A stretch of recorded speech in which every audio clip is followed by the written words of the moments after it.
Nous devons vivre une vie de séparation et nous conserver purs de toute habitude, de tout parent, voisin et ami mondain. Nous sommes un peuple acquis, un peuple céleste, et non un peuple mondain. Lorsque les gens vous rendent visite, ils doivent savoir que c'est une maison de Dieu et non une maison mondaine. Regardant autour d'eux, ils devraient recevoir cette première impression, à savoir si Dieu habite ici ou non.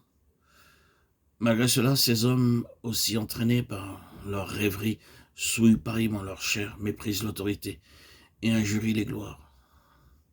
Ce sont des taches dans vos agapes, faisant impunément bonne chère, se repaissant eux-mêmes.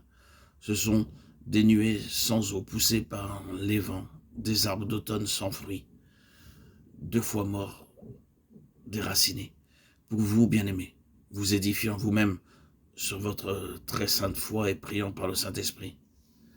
Sauvez-en d'autres en les arrachant du feu. Et pour d'autres encore, ayez une pitié mêlée de crainte, haïssant jusqu'à la tunique souillée par la chair. Jude 8, 12, 20, 23.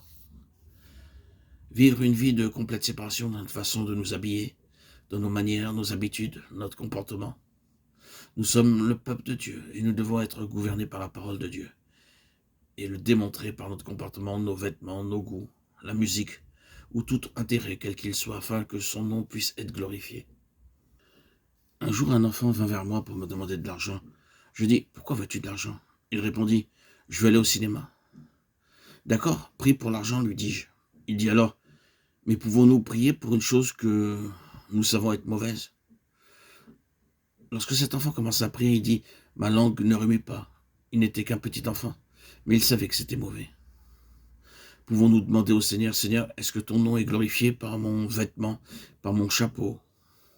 Nous devons vivre une vie de séparation, même si l'on se moque, si l'on nous ridiculise et si l'on rit de nous. Parce que nous sommes un peuple saint et acquis, et que nous devons refléter la gloire de Dieu par nos vies.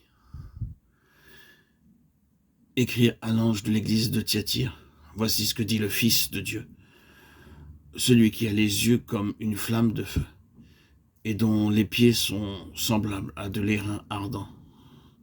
Je connais tes œuvres, ton amour, ta foi, ton fidèle service, ta constance et tes dernières œuvres, plus nombreuses que les premières. Mais ce que j'ai contre toi, c'est que tu laisses la femme Jézabel, qui se dit prophétesse, enseigner et séduire mes serviteurs pour qu'ils se livrent à l'impudicité et qu'ils mangent des viandes sacrifiées aux idoles. Apocalypse 2, 18, 20. C'est ainsi que commença le culte de nombreuses religions et traditions chrétiennes. Ils commencèrent à adorer la croix et graduellement ils introduisirent beaucoup d'images dans leur église, puis commencèrent à les adorer. Toutes ces coutumes païennes doivent être balayées. Beaucoup de chrétiens, plutôt que d'obéir à la parole de Dieu, ont introduit dans leur église toutes sortes de pratiques. C'est la raison pour laquelle il y a tant de stérilité. Toutes ces choses enlèvent la gloire du Seigneur Jésus-Christ. Dieu est esprit et nous devons l'adorer en esprit et en vérité.